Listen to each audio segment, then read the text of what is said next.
Hi friends, welcome back to channel. ഇന്ന് നമ്മൾ കാണാൻ പോകുന്നത് നോക്കൗട്ട് എന്ന സീരീസിൻ്റെ 8ാമത്തെ എപ്പിസോഡാണ്. എപ്പിസോഡിൻ്റെ സ്റ്റാർട്ടിങ്ങിൽ തന്നെ കാണിക്കുന്നത് കീനാണെങ്കിൽ ഇപ്പോൾ തന്നുള്ള ആ ഒരു ഹോസ്പിറ്റൽ റൂമിൽ പുവിഷ്ണയും കൊണ്ട് വരുന്നതാണ്. കഴിഞ്ഞ എപ്പിസോഡിൻ്റെ എൻ്റെയിൽ കീൻ ഇതുപോലെ വരുന്ന ടൈമിനായിരുന്നു ക്ലാവോ അവനെ കോൾ ചെയ്ത് അവൻ്റെ അടുത്ത് പറഞ്ഞത് ഇതേപോലെ എനിക്ക് തോന്നുന്നത് പഗോണാണ് നിൻ്റെ അച്ഛൻ്റെ മരണത്തിന് പിന്നിലെന്നാണ്. അതും പറഞ്ഞുകൊണ്ട് ഇങ്ങനെ വരുമ്പോഴായിരുന്നു ആ റൂമിൻ്റെ അകത്ത് തണ്ണിൻ്റെ കൂടെ പഗോൺ സംസാരിച്ചുകൊണ്ട് നിൽക്കുന്നത് കീൻ കാണുന്നത്. അതിൻ്റെ കൂടെ തന്നെ കീനിന് മനസ്സിലാക്കാൻ പറ്റുന്നുണ്ട് ഈ പഗോണാണ് ശരിയും തണ്ണിൻ്റെ അച്ഛനെന്നും. അങ്ങനെ ഇപ്പോൾ എപ്പിസോഡിൻ്റെ സ്റ്റാർട്ടിങ്ങിൽ പെട്ടെന്ന് പഗോണിനെ കാണുമ്പോഴത്തേക്കും കീനിന് ദേഷ്യം വരുന്നുണ്ട്. അതേപോലെ അയാളാണ് തണ്ണിൻ്റെ അച്ഛനെന്നും കൂടെ അറിയുമ്പോഴത്തേക്കും ഇവന് കൂടുതൽ ദേഷ്യം വരാണ്. കാരണം ക്ലാവോ പറഞ്ഞതനുസരിച്ച് ഇത് ഇയാൾ തന്നെ ആയിരിക്കുമോ തൻ്റെ അച്ഛനെ കൊന്നത് എന്നൊരു ദേഷ്യം ഇവനുണ്ട്.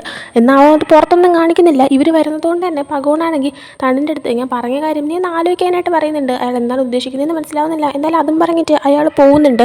അങ്ങനെ MB പൂവിഷാണെങ്കിൽ അവിടെ ഒന്ന് സംസാരിക്കാനായിട്ട് ഇരിക്കുന്നുണ്ട്. ആ ടൈമിലാണ് പെച്ചു അങ്ങോട്ടേക്ക് വരുന്നത്. അങ്ങനെ പെച്ച് പൂവിഷിനെ കാണുമ്പോഴത്തേക്കും സാർ നിങ്ങൾ എപ്പോഴാണ് വന്നതെന്നൊക്കെ ചോദിച്ചിട്ട് സംസാരിക്കുന്നുണ്ട്. തണ്ണിൻ്റെ മെഡിക്കൽ ബില്ലിൻ്റെ കാര്യങ്ങളെല്ലാം പൂവിഷായിരുന്നു നോക്കിയിട്ടുണ്ടായിരുന്നത്. അതിനൊക്കെ താങ്ക്സ് പറയുന്നുണ്ട്. ആ ടൈം MB പൂവിഷ് ഞാനാണെങ്കിൽ നിങ്ങളുടെ ആ ഒരു ട്രെയിനിങ് ക്യാമ്പിലേക്ക് വരാനായിട്ടിരിക്കുകയാണ്, എനിക്ക് കുറച്ച് കാര്യങ്ങൾ സംസാരിക്കാനുണ്ടെന്നൊക്കെ പറയുന്നുണ്ട്. അങ്ങനെ ഓക്കെ എന്നൊക്കെ പറയാണ്. അതിനുശേഷം ഇവരെല്ലാവരും തന്നെ ഹോസ്പിറ്റലിൽ നിന്ന് ഡിസ്ചാർജ് ആയിട്ട് വീട്ടിലേക്ക് പോകുന്നുണ്ട്. ഇവരാരും തന്നെ വീട്ടിലുണ്ടായിരുന്നില്ല. കാരണം ആ ഒരു പ്രശ്നവും കാര്യങ്ങളൊക്കെ ആയിട്ട് ഇവരെല്ലാവരും തിരക്കിലായിരുന്നു. അങ്ങനെ ഇപ്പോൾ വീട്ടിലേക്ക് വരുമ്പോഴത്തേക്കും മായും എല്ലാവരും തന്നെ ഭയങ്കര ഹാപ്പിയായിട്ട് വീടിനകത്തേക്ക് കയറി പോകുന്നുണ്ട്. എന്നാൽ കീൻ ഇപ്പോഴും തണ്ണിനോട് സംസാരിക്കുന്നില്ല. പഗോണാണ് അവൻ്റെ അച്ഛൻ എന്നിങ്ങനെ മനസ്സിലാക്കി എൻ്റെ ദേഷ്യത്തിൽ ഇരിക്കുകയാണ്. തണ്ണ തൻ്റെ അടുത്ത് പറഞ്ഞിട്ടില്ല എന്നൊരു ദേഷ്യം അവനുണ്ട്. തണ്ണിനത് മനസ്സിലായിട്ട് കീനോട് സംസാരിക്കാൻ നിൽക്കുന്നുണ്ട്. എന്നാൽ കീനാണെങ്കിൽ ഞാൻ ടയേർഡാണെന്ന് പറഞ്ഞിട്ട് ഒഴുകി മാറുന്നുണ്ട്. അങ്ങനെ രണ്ടുപേരും റൂമിൻ്റെ അകത്തേക്ക് കയറുമ്പോഴാണ് റൂം ഫുള്ള് ആരോ വലിച്ചു വാരി എല്ലാം കൂടെ ചേതറി തെറിപ്പിച്ച് അലങ്കോലാക്കി ഇട്ടേക്കുന്നത് ഇവർ കാണുന്നത്. കാണുമ്പോൾ ഇവർ വിചാരിക്കുന്നുണ്ട് ഇത് ആരാ ചെയ്ത് കൂട്ടിയെ, ആരെങ്കിലും ഇനി ഇവരറിയാതെ വീട്ടിനകത്ത് കയറിയോ എന്ന്. ആ ടൈമിന് മായു ഇത് കണ്ടിട്ട് ഇതാരാ ഇങ്ങനെ ചെയ്തതെന്ന് ചോദിച്ചിട്ട് ഉടനെ തന്നെ പെച്ചിനെയൊക്കെ പോയി വിളിച്ചുകൊണ്ട് വരുന്നുണ്ട്. ആ ടൈമിന് അവിടെ 8 ഒഴിച്ച് നമ്മുടെ ഡാർവിനും ബോങ്ങിയും എല്ലാവരും ഉണ്ടായിരുന്നു. അതുകൊണ്ട് തന്നെ 8 എവിടെയാണ് എന്ന് നോക്കിയിട്ട് നേരെ 8ൻ്റെ റൂമിലേക്ക് ഡാർവിൻ പോകുന്നുണ്ട്. എന്നാൽ അവിടെ ചെല്ലുമ്പോൾ 8 ഉണ്ടായിരുന്നില്ല. 8ൻ്റെ ഒരു ഡ്രസ്സ് പോലും അവിടെ ഉണ്ടായിരുന്നില്ല. അപ്പോൾ അവന് മനസ്സിലാവുന്നുണ്ട് 8 എല്ലാം പാക്ക് ചെയ്ത് അവിടെ നിന്ന് പോയിന്ന്. ബോങ്കിയും അത് കാണുന്നുണ്ട്. അങ്ങനെ ഇവർ നേരെ ബാക്കിയുള്ളവരടുത്തേക്ക് വരുന്നുണ്ട്. ബോങ്കി പറയുന്നുണ്ട് 8 ഇവിടെ നിന്ന് പോയി, ഇനിയിപ്പോൾ ഇതൊക്കെ ചെയ്തത് 8 ആയിരിക്കുമോ എന്ന്. എന്നാൽ ഡാർവിന് 8ന് ഇഷ്ടമായതുകൊണ്ട് തന്നെ ഡാർവിനാണെങ്കിൽ പെട്ടെന്ന് പറയുന്നുണ്ട് ഇല്ല 8 അങ്ങനെ ചെയ്യാൻ ഒരു സാധ്യതയില്ല എന്ന്. ആ സമയം ബോങ്കിയാണെങ്കിൽ എനിക്കും 8നെ കുറ്റം പറയണമെന്നില്ല, എന്നാൽ ഇപ്പോഴത്തെ സിറ്റുവേഷൻ നോക്ക് അവൻ്റെ പെട്ടെന്ന് ബാഗും എല്ലാം എടുത്തുകൊണ്ട് പോയിരിക്കുന്നു. അപ്പോൾ പിന്നെ ഇവിടെ സംശയിക്കാനായിട്ട് അവൻ മാത്രമേ ഉള്ളൂ എന്ന് പറയുന്നുണ്ട് ഡാർവിൻ. അപ്പോൾ എനിക്ക് മനസ്സിലാവുന്നുണ്ട്, പക്ഷേ നിങ്ങൾ ഒരു കാര്യം കൂടെ മനസ്സിലാക്കണം, 8ന് ഒരു അനിയത്തിയുണ്ട്, അവൾ വയ്യാതെ ഹോസ്പിറ്റലിൽ കിടക്കുകയാണെന്നുള്ള കാര്യം നിങ്ങൾക്കും അറിയാമെന്നുള്ളതല്ലേ. സോ പെട്ടെന്ന് ഒരു എമർജൻസി എന്ന് നമ്മുടെ അടുത്ത് പറയാൻ പറ്റാതെ അവൻ പോയതാണെങ്കിലോ എന്ന് പറയുന്നുണ്ട്. അപ്പോൾ എന്തിനാണ് 8നെ ഇങ്ങനെ സപ്പോർട്ട് ചെയ്യാൻ നിൽക്കുന്നത് എന്ന് ഡാർവിനോട് ചോദിക്കുന്നുണ്ട്. ആ സമയം പെട്ടെന്ന് താഴെ എന്തോ സൗണ്ട് കേൾക്കുന്നുണ്ട്. അങ്ങനെ എല്ലാവരും കൂടെ നേരെ അങ്ങോട്ടേക്ക് പോവുകയാണ്. ചെന്ന് നോക്കുമ്പോഴത്തേക്കും നമ്മുടെ ഡാർവിനാണെങ്കിൽ കുറച്ച് ആൾക്കാർക്ക് പൈസ കൊടുക്കാനുണ്ടായിരുന്നു. ആ പൈസ കൊടുക്കാൻ വേണ്ടിയിട്ടാണ് ഇവരാണെങ്കിൽ ഈ ഒരു ടൂർണമെൻറ്റ് പോലെ ഒരു മാച്ച് തന്നെ നടത്തിയത്. പക്ഷേ ആ ടൂർണമെൻറ്റ് പൊളിഞ്ഞുകൊണ്ട് തന്നെ പൈസ കൊടുത്തിട്ടില്ല. ഇപ്പോൾ വന്നിരിക്കുന്നതും ആ ആൾക്കാരായിരുന്നു. അവർ വന്നിട്ട് ഇവരുടെ സ്ഥലം മൊത്തം നശിപ്പിച്ചുകൊണ്ടിരിക്കുകയാണ്. ഇപ്പോൾ ഇവർ വന്നിട്ട് നിങ്ങൾ എന്താ ചെയ്യുന്നതെന്ന് വെച്ചിട്ട് അവരുമായിട്ട് ഫൈറ്റ് ചെയ്യാൻ നിൽക്കുന്നുണ്ട്. ആദ്യമൊക്കെ നല്ലപോലെ ഫൈറ്റ് നടക്കുന്നുണ്ട്. എന്നാൽ പിന്നീട് ആ കൂടുതലുള്ള ഒരാൾ തോക്കെടുക്കുന്നുണ്ട്. അങ്ങനെ എല്ലാവരും മാറ്റി നിർത്തിച്ചിട്ട് ഡാർവിനെ മാത്രം പിടിച്ചു നിർത്തി അടിക്കുന്നുണ്ട്. കൂടെ പറയുന്നുണ്ട് പൈസ ഇപ്പം തന്നെ തിരിച്ചു തരണമെന്ന്. ആ സമയം വെച്ച് ഒരല്പം ടൈം തരാൻ പറയുമ്പോഴത്തേക്കും അവരാണെങ്കിൽ ടൈമോ ഇനി ടൈം തരാനൊന്നും പറ്റത്തില്ല, ഇപ്പം പൈസ വേണമെന്ന് പറയുന്നുണ്ട്. ആ സമയം അവരുമായിട്ട് ഫൈറ്റ് ചെയ്യാനായിട്ട് തന്നൊക്കെ റെഡി ആവുന്നുണ്ട്. എന്നാൽ അതിലൊരുത്തൻ വീണ്ടും ഒരു കത്തി എടുത്തിട്ട് നേരെ ഡാർവിന് നേരെ നീട്ടാണ്. അങ്ങനെ എല്ലാവരും ടെൻഷൻ ആവുന്നുണ്ട്. ആ ഒരു ടൈമിനാണ് അങ്ങോട്ടേക്ക് പൂവിഷ് വരുന്നത്. പൂവിഷിൻ്റെ ആൾക്കാരും വരുമ്പോൾ കാണുന്നത് ഈ ഒരു കാഴ്ചയായിരുന്നു. അങ്ങനെ പൂവിഷ് നേരെ അങ്ങോട്ടേക്ക് വന്നിട്ട് ഇവരുടെ അടുത്തൊക്കെ നിങ്ങൾ എന്തേ ചെയ്യുന്നതെന്ന് ചോദിക്കുന്നുണ്ട്. ആ സമയം ആ ഒരു അറ്റാക്ക് ചെയ്യാൻ വന്നവർ പറയുന്നുണ്ട് ഞങ്ങൾ സിയാത്തപ്പിൻ്റെ ആൾക്കാരാണ്, ഇവർ ഞാൻ കുറച്ച് പൈസ തന്നു തീർക്കാനുണ്ടെന്ന്. ഇവർക്ക് എല്ലാവർക്കും പൂവിഷിനെ അറിയാം, അയാളെയും ബോസ് എന്ന് തന്നെയാണ് വിളിക്കുന്നത്. ആ ടൈമിന് പൂവിഷ് പറയുന്നുണ്ട് എനിക്ക് സിയാത്തപ്പിനോടും സംസാരിക്കണമെന്ന്. അങ്ങനെ കോൾ കണക്ട് ചെയ്ത് കൊടുക്കുന്നുണ്ട്. പൂവിഷ് പറയുന്നുണ്ട് ഇവർ എത്ര രൂപയുണ്ട് നിങ്ങൾക്ക് തരാനുള്ളത് അത് ഞാൻ തരാമെന്ന്. ഫസ്റ്റ് സിയാത്തപ്പ് പറയുന്നുണ്ട് നിങ്ങൾ അതിൽ ഇടപെടരുതെന്ന്. എന്നാൽ പൂവിഷ് വീണ്ടും ചോദിക്കുമ്പോൾ 1 മില്യൺ കൊടുക്കാനുണ്ടെന്ന് പറയുന്നുണ്ട്. അങ്ങനെ പൂവിഷാണെങ്കിൽ ഒന്ന് ആലോചിക്കുന്നുണ്ട്. എന്നിട്ട് ശരി ഞാൻ തരാമെന്ന് പറഞ്ഞിട്ട് ഒരു ചെക്ക് എഴുതി കൊടുക്കുന്നുണ്ട്.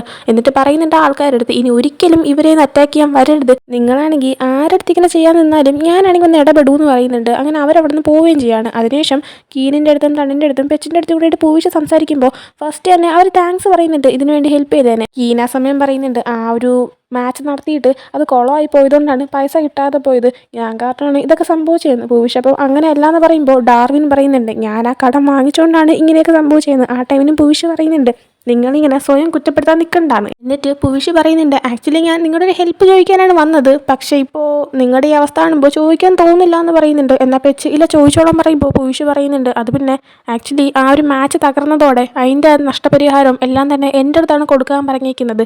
എനിക്കും പൈസയ്ക്ക് കുറച്ച് പ്രശ്നമൊക്കെ ഉണ്ട്, എന്താ ചെയ്യേണ്ടതെന്ന് എനിക്കും അറിയാതെയാണ് ഞാൻ നിൽക്കുന്നതെന്ന് പറയാണ്. ഈനപ്പോൾ ഞങ്ങൾ കാരണം നിങ്ങളും ഇങ്ങനെ കഷ്ടപ്പെടേണ്ടി വന്നതിൽ സങ്കടം ഉണ്ടെന്ന് പറയാണ്. ആ ടൈമിന് പൂവിഷാണെങ്കിൽ ശരി, ഞാൻ ഇനി വന്ന കാര്യം മൊത്തത്തിൽ എന്താണെന്ന് ഡയറക്റ്റായിട്ട് പറയാം. എനിക്ക് നിങ്ങളുടെ ഈ അക്കാഡമി വാങ്ങാനായിട്ട് താല്പര്യമുണ്ട്, എൻ്റേതാക്കാൻ താല്പര്യമുണ്ടെന്ന് പറയാണ്. അത് കേൾക്കുമ്പോഴത്തേക്കും പെച്ച് ഒരുമാതിരി ആവുന്നുണ്ട്, പക്ഷെ അത് പുറത്ത് കാണിക്കുന്നില്ല. പൂവിഷ് പറയുന്നുണ്ട് ആലോചിച്ചിട്ട് പതുക്കെ പറഞ്ഞാൽ മതിയെന്ന്. പെച്ചപ്പോൾ ചോദിക്കുന്നുണ്ട്, ഞങ്ങളുടെ അക്കാഡമി അത്ര വലുതൊന്നും അല്ലല്ലോ, നിങ്ങൾക്ക് ഇതിൽ നിന്നൊന്നും കിട്ടാനും പോകുന്നില്ല, അപ്പം പിന്നെ ഇതെന്തിനാ വാങ്ങുന്നതെന്ന് ചോദിക്കുമ്പോൾ പൂവിഷാണെങ്കിൽ നിങ്ങൾ അങ്ങനെ ചെറുതാക്കി കാണുന്നതും വേണ്ട, ഇത്രയും വലിയൊരു മാച്ച് അറേഞ്ച് ചെയ്താൽ നിങ്ങൾ വലിയ ആൾക്കാർ തന്നെയാണെന്ന് പറയുന്നുണ്ട്.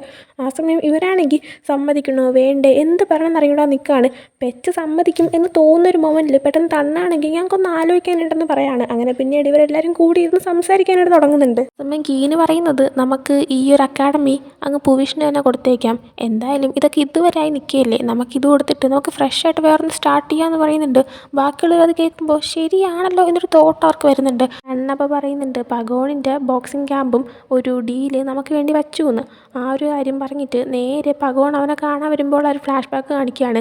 പഗോൺ അവിടെ മീറ്റ് ചെയ്യാൻ വരുന്നതും അച്ഛനാണെന്ന് പോലും മൈൻഡ് ചെയ്യാതെ അവനാണെങ്കിൽ തിരിഞ്ഞു നോക്കാതിരിക്കുന്നുണ്ട്. പഗോൺ ആ സമയം നീ ഓക്കെ ആണ്, ഇപ്പം നിനക്ക് എങ്ങനെയുണ്ടെന്ന് ചോദിക്കുമ്പോൾ അവനാണെങ്കിൽ ഞാൻ ഓക്കെ ആണെങ്കിൽ വീണ്ടും പ്രശ്നങ്ങൾ ഉണ്ടാക്കിയിടാനാണോ നിങ്ങൾ കയറി വന്നത്, നിങ്ങൾക്ക് എന്താ വേണ്ടതെന്ന് ചോദിക്കുന്നുണ്ട്. പഗോൺ അപ്പോൾ ഇതൊക്കെ ഞാൻ ചെയ്തെന്നാണോ നീ വിചാരിച്ചിരിക്കുന്നത് എന്ന് ചോദിക്കുമ്പോൾ പിന്നെ നിങ്ങളല്ലാതെ വേറെ ആര് ചെയ്യാനാ എന്നിങ്ങനെ പറയുന്നുണ്ട്. ആ ടൈമിന് പഗോൺ ഞാൻ നിൻ്റെ അച്ഛനാണ്, ഞാൻ ഒരിക്കലും നിനക്കെതിരെ മോശമായിട്ടൊന്നും ചെയ്യത്തില്ല എന്ന് പറയുന്നുണ്ട്. കണ്ടപ്പോൾ അത് പറയാൻ വേണ്ടിയിട്ടാണ് ഇപ്പം ഇങ്ങോട്ട് വന്നത്, എങ്കിൽ നിങ്ങൾ പൊക്കോ, എനിക്ക് നാളെ കാണണ്ടെന്ന് പറയുന്നുണ്ട്. ആ ടൈമിന് പഗോൺ ഞാൻ മറ്റൊരു കാര്യം പറയാനായിട്ടാണ് വന്നത്, ഞാൻ നിന്നെ ആ ഒരു നിങ്ങൾക്ക് അടച്ചു തീർക്കാനുള്ള കടം തീർക്കാനും എല്ലാത്തിനും സഹായിക്കാം, നിങ്ങളുടെ ആ ഒരു ബോക്സിംഗ് ക്യാമ്പിൻ്റെ കാര്യങ്ങൾ ഞാൻ നോക്കിക്കോളാം എന്ന് പറയുന്നുണ്ട്. അത് കേൾക്കുമ്പോൾ അവനാണെങ്കിൽ എന്താ പെട്ടെന്ന് നിങ്ങൾ ഇങ്ങനെ കെയർ ചെയ്യാൻ വരുന്നത്, എന്താ കാര്യം എന്ന് ചോദിക്കുമ്പോൾ റീസൺ എനിക്ക് കറക്റ്റായിട്ട് പറയാൻ പറ്റത്തില്ല, പക്ഷേ എനിക്ക് നിങ്ങളെ ഹെൽപ്പ് ചെയ്യണമെന്നുണ്ട്, നിങ്ങളെ സേഫാക്കി വെക്കണമെന്ന് എനിക്ക് ആഗ്രഹമുണ്ടെന്ന് പറയാണ്.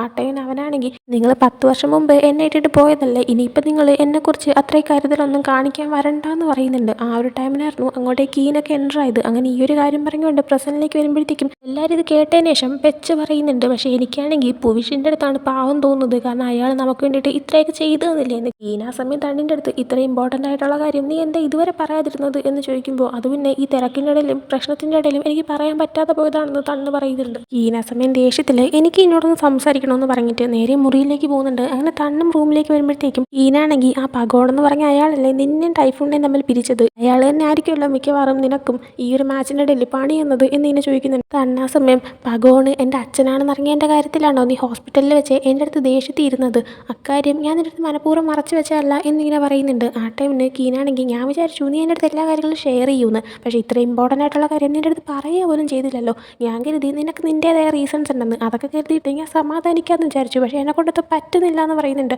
ആ സമയം തണ്ണാണെങ്കിൽ ഞാൻ നിൻ്റെ അടുത്ത് പറഞ്ഞല്ലേ മുന്നേ, അയാൾ എന്നെ എൻ്റെ അമ്മേനെയും 10 വർഷം മുമ്പ് ഇട്ടിട്ട് പോയതാണ്, അന്ന് തൊട്ട് ഞാൻ അയാളെ എൻ്റെ ലൈഫിൽ പോലും ആഡ് ചെയ്തിട്ടില്ല, അച്ഛനായിട്ട് പോലും കണക്കാക്കുന്നില്ല, അതുകൊണ്ട് തന്നെ അയാൾ എൻ്റെ ലൈഫിൽ ഒരു ഇമ്പോർട്ടൻ്റ് ആയിട്ടുള്ള ഒരാളും അല്ലെന്ന് പറയുന്നുണ്ട്. ഈനാ സമയം തണ്ണിൻ്റെ അടുത്ത് ഞാൻ പറയാൻ പോകുന്ന കാര്യം നീ ശ്രദ്ധിച്ച് കേൾക്കണം, നിൻ്റെ അച്ഛൻ പഗോണാണ് എൻ്റെ അച്ഛനെ കൊന്നത് എന്നിങ്ങനെ പറയുന്നുണ്ട്.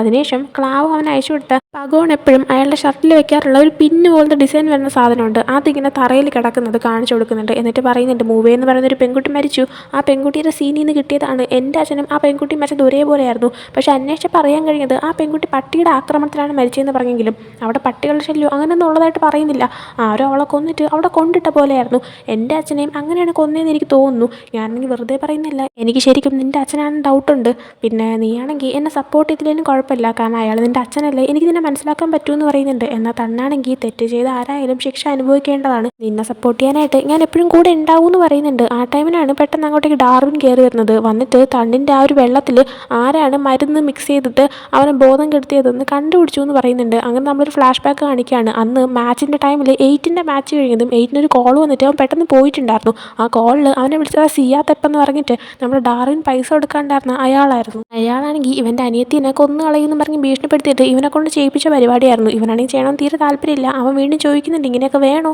വേറെ എന്തെങ്കിലും ചെയ്താൽ പോരെ, അവരെയൊക്കെ ഇങ്ങനെ ചെയ്യണമെന്ന് എനിക്ക് തീരെ താല്പര്യമില്ലാന്ന്. എന്നാൽ ഉടനെ തന്നെ അവൻ്റെ അനിയത്തിൻ്റെ ഒരു വീഡിയോ അയച്ചു കൊടുക്കുന്നുണ്ട്, അവളെ ഇന്ന് ഹാപ്പി ആയിട്ടിരുന്ന് ഫുഡ് കഴിക്കുന്നൊരു വീഡിയോ വീഡിയോ ആണ്. എന്നാൽ അത് കാണുമ്പോൾ പേടിയാവുന്നുണ്ട്. കാരണം അയാളുടെ ആൾക്കാർ ഓൾറെഡി അവിടെ ഹോസ്പിറ്റലിലുണ്ട്. സോ ഇവൻ എന്തെങ്കിലും എതിർത്ത് കഴിഞ്ഞാൽ അവൻ്റെ അനിയത്തിനെ അവർ കൊന്നു കളയുമെന്ന് പേടിച്ചിട്ട് അവൻ ആരും കാണാതെ തണ്ണിൻ്റെ വെള്ളത്തിൽ ഡ്രഗ്സ് ആണെങ്കിൽ ഇഞ്ചെക്ട് ചെയ്യുന്നുണ്ട്. അങ്ങനെയാണ് തണ്ണത് കുടിച്ചിട്ട് അവന് ബോധക്കെട്ടത്. അങ്ങനെ ഇപ്പോൾ കാര്യങ്ങളൊക്കെ അറിഞ്ഞിട്ട് എല്ലാവരും കൂടെ എയ്റ്റിൻ്റെ അനിയത്തിയുള്ള ഹോസ്പിറ്റലിലേക്ക് ചെല്ലാണ്. എയ്റ്റ് അവിടെ തന്നെ ഉണ്ടായിരുന്നു. അവനെ കാണുമ്പോൾ തന്നെ പോവുകയാണെങ്കിൽ നീ എന്തിനാ ഇങ്ങനെയൊക്കെ ചെയ്തത്, നീ എന്ത് വൃത്തിയായിട്ട് അവനെങ്ങാനും മരിച്ചു പോരുന്നെങ്കിൽ നീ എന്ത് ചെയ്തതിനു വെച്ചിട്ട് ദേഷ്യപ്പെടാൻ നിൽക്കുന്നുണ്ട്. എന്നാൽ പെച്ചുണ്ടാറിന് വേണ്ട ഒന്നും ചെയ്യല്ലേ എന്ന് പറഞ്ഞിട്ട് അവളെ തടങ്ങി നിർത്തുന്നുണ്ട്. ആ സമയം എയ്റ്റ് ആണെങ്കിൽ സിയാത്തപ്പാണ് തന്നെ കൊണ്ട് ഇങ്ങനെ ചെയ്യിപ്പിച്ചെന്നൊക്കെ പറഞ്ഞിട്ടുണ്ടായിരുന്നു. കീന ടൈമിന് ഈ സിയാത്തപ്പ ആരാണെന്ന് നിനക്ക് അറിയാമോ എന്നിങ്ങനെ ചോദിച്ചപ്പോൾ ഇല്ല, ഞാൻ അയാളെ കണ്ടിട്ട് പോലുമില്ല. അയാൾ എപ്പോഴൊക്കെയാണോ എൻ്റെ അടുത്ത് ഫോണിൽ സംസാരിച്ചത് അപ്പോഴെല്ലാം അയാൾ വോയിസ് ചേഞ്ചർ വെച്ചിട്ട് അയാളുടെ ശബ്ദം മാറ്റിയാണ് സംസാരിച്ചത്. അതുകൊണ്ട് തന്നെ അത് ആരാണെന്ന് എനിക്ക് അറിയത്തില്ല എന്ന് എയ്റ്റ് തിരിച്ച് പറയുന്നുണ്ട്. കീനപ്പോൾ നിൻ്റെ അനിയത്തീനെ കൊല്ലൂ എന്നൊക്കെ പറഞ്ഞിട്ട് ഒരാൾ ഭീഷണിപ്പെടുത്തിയിട്ടുണ്ടെങ്കിൽ ഉറപ്പായിട്ടും അയാൾ വലിയ കണക്ഷനുള്ള ഒരാളാവാനാണ് ചാൻസ്. അയാൾ ശരിക്കും നിൻ്റെ അടുത്ത് എന്ത് ചെയ്യണമെന്നാണ് ആവശ്യപ്പെട്ടത്, എന്തിനാണ് നിന്നെ കൊണ്ട് ഇങ്ങനെ ചെയ്യിപ്പിച്ചത് എന്ന് ചോദിക്കുന്നുണ്ട്. ആ ടൈമിന് എയ്റ്റ് പറയുന്നുണ്ട് അയാൾക്ക് ടാർഗറ്റ് ചെയ്യേണ്ട നമ്മളെയല്ല പുവിഷിനെയാണ്. അയാളാണ് എൻ്റെ അടുത്ത് പറഞ്ഞത് നിന്നെ കൊണ്ട് പുവിഷിൻ്റെ കയ്യിൽ നിന്ന് ആ ഒരു മാച്ച് നടത്താനായിട്ട് പൈസ വാങ്ങിപ്പിക്കാൻ. അതുകൊണ്ടാണ് പുവിഷിൻ്റെ കാര്യം ഞാൻ നിൻ്റെ അടുത്ത് പറഞ്ഞത്. അയാൾ ഹെൽപ്പ് ചെയ്ത് കഴിയുമ്പോഴത്തേക്കും ആ മാച്ച് കൊളാക്കാനായിട്ട് തണ്ണിന് ആ ഒരു ഡ്രഗ്സ് അവൻ്റെ വെള്ളത്തിൽ മിക്സ് ചെയ്ത് കൊടുക്കണമെന്നും പറഞ്ഞിട്ടുണ്ടായിരുന്നു. കാരണം അത് കാരണം പുവിഷിന് പൈസ നഷ്ടമാവും, അയാളുടെ ഇമേജും പോവും. അതുകൊണ്ടാണ് എന്നെ കൊണ്ട് ഇങ്ങനെയൊക്കെ ചെയ്യിപ്പിച്ചത് എന്ന് പറഞ്ഞിട്ട് അവനാണെങ്കിൽ മുട്ടൂത്തിയിരുന്നിട്ട് ഓരോരുത്തരുടെ സെപ്പറേറ്റ് സോറി പറയുന്നുണ്ട്. അങ്ങനെ പെച്ചാണെങ്കിൽ അവൻ്റെ അടുത്ത് കരയണ്ടെന്ന് പറഞ്ഞിട്ട് അവനെ ഹഗ് ചെയ്തിട്ട് നീയാണെങ്കിൽ അത്രക്കാരനായിട്ടൊരു പയ്യനല്ലെന്ന് എനിക്കറിയാം, ഞാനും ഒരു നല്ല കോച്ചൊന്നും അല്ല, നീ വേറെ ഏതെങ്കിലും ക്യാമ്പിലായിരുന്നു വർക്ക് ചെയ്തിരുന്നെങ്കിൽ ഈ നേരം കൊണ്ട് നിനക്ക് നല്ല പൈസ ഉണ്ടാക്കാൻ പറ്റിയാനെ. പക്ഷേ എനിക്കാണെങ്കിൽ നിനക്ക് വേണ്ടി ഒന്നും തരാൻ പറ്റിയിട്ടില്ല. പിന്നെ നീ അങ്ങനെയും ചെയ്യത്തില്ല എന്നെനിക്ക് നല്ല ഉറപ്പുണ്ട്. ഞാൻ നിനക്ക് ഇനിയും ചാൻസ് തരുന്നുണ്ട് എന്നിങ്ങനെ പറയുന്നുണ്ട്. ആ ടൈമിന് അവനാണെങ്കിൽ ചാൻസ് തന്നതിന് താങ്ക്സ് എന്ന് പറഞ്ഞിട്ട് വീണ്ടും കരയുന്നുണ്ട്. അതിനുശേഷം എയ്റ്റും ഡാർവിനും കൂടെ ആയിട്ട് എയ്റ്റിൻ്റെ അനിയത്തി കിടക്കുന്ന റൂമിൻ്റെ പുറത്ത് നിൽക്കുന്നുണ്ട്. അവളൊന്ന് നോക്കി നിന്ന ശേഷം എയ്റ്റ് ആണെങ്കിൽ ഐ എം സോറി, ഞാനാണെങ്കിൽ നിനക്കും പ്രശ്നം ഉണ്ടാക്കി, നീ ആ പൈസ എങ്ങനെയൊക്കെ അടച്ചു തീർക്കാൻ നിന്നപ്പോഴല്ലേ ഞാനായിട്ട് ആ മാച്ച് നശിപ്പിച്ച് പൈസ കിട്ടാത്ത അവസ്ഥയാക്കിയത്, ഐ എം റിയലി സോറി എന്ന് പറയുന്നുണ്ട്.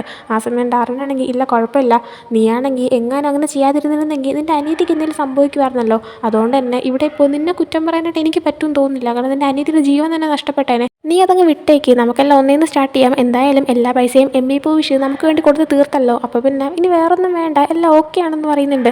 ആ ടൈം ലേറ്റ് ആണെങ്കിൽ പിന്നെ ആ മാച്ചിൻ്റെ ഇടയിൽ നീ എന്നെ നല്ല സപ്പോർട്ടൊക്കെ തന്ന് ജയിപ്പിച്ചു, താങ്ക് യു സോ മച്ച്. ആ ടൈമിന് നീ എന്നെ ഇഷ്ടമാണെന്ന് തുറന്നു പറഞ്ഞു. പക്ഷേ അപ്പോൾ എനിക്കൊരു മറുപടി പറയാൻ പറ്റിയില്ല. എന്താ ഞാൻ ഇപ്പം പറയാം, എനിക്ക് നിന്നെ ഒത്തിരി ഇഷ്ടമാണ്, പക്ഷേ നിൻ്റെ ആ ഒരു സ്നേഹം ഞാൻ ഡിസർവ് ചെയ്യുന്നുണ്ടെന്ന് എനിക്ക് തോന്നുന്നില്ല എന്ന് പറയാണ്. എന്നാൽ ആ ടൈമിൽ ഡാർവിൻ അങ്ങനെയൊന്നും ഇല്ലയെന്ന് പറഞ്ഞിട്ട് എയ്റ്റിനെ ഹഗ് ചെയ്യുന്നുണ്ട്. അതിനുശേഷം പിന്നീട് കാണിക്കുന്നത് എം ബി പൂവിഷിന് ഇവരുടെ ഈ ഒരു ബോക്സിംഗ് ക്യാമ്പാണെങ്കിൽ പെച്ച് എഴുതി കൊടുക്കുന്നതാണ്. സോ അതിൻ്റെ ആ ഒരു ഫയലിലെല്ലാം സൈൻ ചെയ്യുന്നുണ്ട്. പൂവിഷ് എന്നിട്ട് കീനിൻ്റെ കയ്യിൽ ഒരു പേപ്പർ കൊടുക്കുകയാണ്. അതാണെങ്കിൽ ഒരു മാച്ചിൻ്റെ ഒരു പരസ്യമായിരുന്നു. സോ ഇത് എപ്പോഴാണ് നടക്കാൻ പോകുന്നത് എന്ന് ചോദിക്കുമ്പോൾ നാളെയാണെന്ന് പറയുന്നുണ്ട്. എന്നിട്ട് ഇവിടെയുള്ള എല്ലാ പ്ലെയേഴ്സിനെയും അതിൻ്റെ അകത്ത് കയറ്റണമെന്നും പറയുന്നുണ്ട്. എന്നാൽ കീനാണെങ്കിൽ പക്ഷേ നാളെ അത് അവർക്ക് പ്രാക്ടീസ് ചെയ്യാനൊന്നും ടൈമില്ലല്ലോ, ഭയങ്കര നേരത്തെ ആയിപ്പോയില്ലേ എന്ന് പറയുമ്പോൾ പൂവിഷാണെങ്കിൽ നമുക്കങ്ങനെ ഓപ്പർച്യൂണിറ്റീസ് എപ്പോഴും വരത്തില്ല, കിട്ടുന്ന ഓപ്പർച്യൂണിറ്റി വിട്ട് കളയണ്ട, ഞാൻ നാളെ രാവിലെ തന്നെ എല്ലാവർക്കും പോകാനായിട്ടൊരു കാർ അയക്കാമെന്നും പറയുന്നുണ്ട്. അതിനുശേഷം കീന് എന്തോ ആലോചിച്ചുകൊണ്ട് ഇങ്ങനെ ഇരിക്കുമ്പോഴാണ് അവനെ കാണാനായിട്ട് ക്ലാവ് വരുന്നത്. ക്ലാവ് ആണെങ്കിൽ ഇങ്ങനെ പെച്ച് അയാളുടെ ക്യാമ്പാണെങ്കിൽ പൂവിഷിന് എഴുതി കൊടുത്ത കാര്യം ആരോ വഴി അറിഞ്ഞിട്ടുണ്ടായിരുന്നു. സോ അതിനെക്കുറിച്ച് ഇപ്പോൾ ചോദിക്കുമ്പോൾ കീനാണെങ്കിൽ ആഹാ നീ ഇത്രയും പെട്ടെന്ന് അറിഞ്ഞോ എന്നൊക്കെ ചോദിക്കുന്നുണ്ട്. കീൻ എന്നിട്ട് നാളെ നമുക്കൊരു മാച്ച് ഉണ്ടെന്ന് പറഞ്ഞിട്ട് ആ മാച്ചിൻ്റെ പേര് പറഞ്ഞു കൊടുക്കുന്നുണ്ട്. ക്ലാവ് ആണെങ്കിൽ ഒരു ന്യൂസ് റിപ്പോർട്ടറാണ്, പ്രത്യേകിച്ച് സ്പോർട്സ് ന്യൂസിൻ്റെ റിപ്പോർട്ടർ. എന്നാൽ അവളാണെങ്കിൽ അങ്ങനെ ഒരു മാച്ചിനെ പറ്റി കേട്ടിട്ടേ ഇല്ല. അതുകൊണ്ട് തന്നെ അവളുടെ ഫോണിൽ അതിനെപ്പറ്റി നോക്കുന്നുണ്ട്. എന്നാൽ പൂവിഷ് ഇവർക്ക് വേണ്ടി പറഞ്ഞു കൊടുത്ത അങ്ങനെ ഒരു മാച്ച് അതിനെക്കുറിച്ച് ഒരു ഡീറ്റെയിൽസും കിട്ടുന്നില്ല. സോ അവർ വിചാരിക്കുന്നുണ്ട് ഇനിയിപ്പോൾ നാളെ അത് ആദ്യമായിട്ട് തുടങ്ങാൻ പോകുന്നത് ഏതെങ്കിലും പുതിയ മാച്ച് ആയിരിക്കുമോ എന്ന്. എന്തായാലും ക്ലാവോ ഞാനും ആ മാച്ച് കാണാൻ വരാമെന്ന് പറയുന്നുണ്ട്. എന്നിട്ട് കീനിൻ്റെ അടുത്ത് ഞാനാണെങ്കിൽ പഗോണാണ് നിൻ്റെ അച്ഛനെ കൊന്നതെന്ന് പറഞ്ഞതിന് ശേഷം പിന്നെ വിളിച്ചപ്പോൾ നീ പറഞ്ഞില്ലേ പഗോൺ ശരിക്കും തണ്ണിൻ്റെ അച്ഛനാണെന്ന്, ആ കാര്യം പറഞ്ഞിട്ട് നീയും തണ്ണും തമ്മിൽ എന്തെങ്കിലും പ്രശ്നം ഉണ്ടായെന്ന് ചോദിക്കുന്നുണ്ട്. ആ ടൈമിന് കീന് ഞങ്ങളുടെ ബ്രേക്കപ്പ് ആവാൻ വരെ ഇരുന്നതാ, ഭാഗ്യത്തിന് ഒന്നും സംഭവിച്ചില്ല, ഇപ്പം എല്ലാം ഓക്കെ ആണെന്ന് പറയുന്നുണ്ട്. പക്ഷേ എങ്ങാനും തണ്ണിൻ്റെ അച്ഛൻ തന്നെയാണ് എൻ്റെ അച്ഛനെ കൊന്നതെന്ന് ഉറപ്പ് വന്നു കഴിഞ്ഞാൽ പിന്നെ എന്താ ചെയ്യേണ്ടതെന്ന് എനിക്ക് തന്നെ അറിയത്തില്ല എന്ന് പറയുന്നുണ്ട്. ആ ടൈമിൽ ക്ലാവ് ആണെങ്കിൽ അതിനെക്കുറിച്ചും കൂടെ സംസാരിക്കാനാണ് ഞാൻ വന്നത്. ഞാൻ പറഞ്ഞില്ലേ അയാൾ വെക്കുന്ന ഒരു പിന്നാണെങ്കിൽ എനിക്ക് അവിടെ നിന്ന് കിട്ടിയെന്ന്, പക്ഷേ അത് ആക്ച്വലി മരിച്ചു പോയ മൂവയുടെ തന്നെ ആയിരുന്നു. ഞാനാണെങ്കിൽ പെട്ടെന്ന് രീതിയിൽ നിന്നെ വിളിച്ച് പറഞ്ഞതാ, അത് പഗോണിൻ്റെ ആണെന്ന് ഉറപ്പിക്കാൻ പറ്റത്തില്ല. കാരണം അത് മൂവയും പഗോണൊന്നും മാത്രമല്ല വേറെ ഒത്തിരി ആൾക്കാർ അതേ സെയിം പിന്ന് യൂസ് ചെയ്യുന്നുണ്ട്. ഏതൊക്കെയോ വലിയ വലിയ ഓർഗനൈസേഷൻസ് ഉള്ളവർ വെക്കുന്നതാണെന്നാണ് തോന്നുന്നത്. നിൻ്റെ അച്ഛനെ കൊന്നത് ആരാണെന്ന് എങ്ങനെ കണ്ടുപിടിക്കുന്നത് എനിക്ക് ഭയങ്കര ഡൗട്ടാണെന്ന് പറയുന്നുണ്ട്. ആ ടൈമിന് കീന് ഇത് ഭയങ്കര കോംപ്ലിക്കേറ്റഡ് ആണല്ലോ എന്ന് പറയുന്നുണ്ട്. തണ്ണു ഇതെല്ലാം ദൂരെ നിന്ന് കേൾക്കുന്നുണ്ടായിരുന്നു. ശരിക്കും അത് കേട്ടോന്നൊന്നും അറിയത്തില്ല. എന്തായാലും പിന്നീട് തണ്ണാണെങ്കിൽ അവൻ്റെ അച്ഛനെ കാണാനായിട്ട് പഗോണിൻ്റെ ട്രെയിനിങ് ക്യാമ്പിലേക്ക് ചെല്ലുന്നുണ്ട്. അവിടെ ചെല്ലുമ്പോൾ അവിടെയുള്ള പയ്യന്മാർ പുറത്ത് പുറത്തുനിന്നുള്ള ആൾക്കാരെയൊന്നും കയറ്റാറില്ല, പ്രത്യേകിച്ച് വേറെ ബോക്സിംഗ് ക്യാമ്പിലുള്ള പയ്യന്മാരെയൊന്നും കയറ്റാറില്ലെന്ന് പറഞ്ഞിട്ട് തണ്ണിനെ തടയുന്നുണ്ട്. എന്നിട്ട് പകോൺ വന്നിട്ട് അവനങ്ങ് വിട്ടേക്കാൻ പറയുന്നുണ്ട്. അങ്ങനെ പകോണാണെങ്കിൽ തന്നോട് സംസാരിക്കാൻ നിൽക്കുമ്പോൾ തണ്ണാണെങ്കിൽ ഞാൻ നിങ്ങളുടെ ഒരു കാര്യം ചോദിക്കാനാണ് വന്നതെന്ന് പറയുന്നുണ്ട്.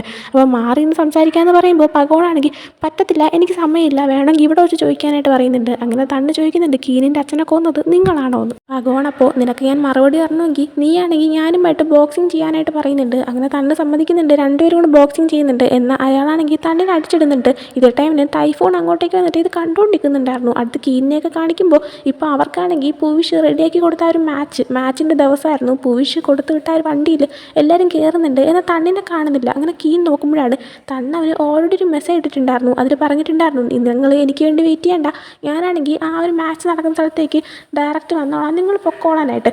കീന സമയം തണ്ണിനൊന്ന് കോൾ ചെയ്യുന്നുണ്ട്, എന്നാൽ ഫോൺ എടുക്കുന്നില്ല. അതുകൊണ്ട് തന്നെ അവർ വണ്ടി കയറി അങ്ങ് പോവുകയാണ്. അടുത്ത് വീണ്ടും പകോണിനെ കാണിക്കുമ്പോൾ പകോൺ ഇപ്പോൾ സിയാത്തപ്പിനെ കാണാനായിട്ട് വന്നേക്കാണ്. അയാളുടെ അടുത്തേക്ക് വന്നിട്ട് ഞാൻ നിങ്ങൾക്ക് വേണ്ടിയിട്ട് ഒരു സംഭവം കൊണ്ടുവന്നിട്ടുണ്ടെന്ന് പറഞ്ഞിട്ട് ഇയാളുടെ വണ്ടിയുടെ ഡിക്കി ഓപ്പൺ ആക്കി കൊടുക്കുകയാണ്. നോക്കുമ്പോൾ തണ്ണ് അതിൻ്റെ അകത്ത് ഉണ്ടായിരുന്നു. തണ്ണ് ബോധമുണ്ട്, എന്നാൽ അവൻ്റെ കൈയും കാലം കെട്ടി വെച്ചേക്കുകയാണ്. ആ സമയമാണ് സിയാത്തപ്പ് ശരിക്കും ആരാണെന്ന് നമ്മളെ കാണിക്കുന്നത്. അത് മറ്റാരായിരുന്നില്ല, പൂവിഷി തന്നെയായിരുന്നു. അങ്ങനെ അതും കാണിച്ചുകൊണ്ട് ഈ ഒരു എപ്പിസോഡ് ഇവിടെ എൻഡ് ആവുന്നുണ്ട്. സോ ഈ ഒരു എപ്പിസോഡ് നിങ്ങൾക്ക് ഇഷ്ടപ്പെട്ടെങ്കിൽ ലൈക്ക് ചെയ്യുക, ഷെയർ, സബ്സ്ക്രൈബ് ചെയ്യുക. അടുത്തൊരു വീഡിയോ ഇട്ട് വരുന്നവരെ ബൈ.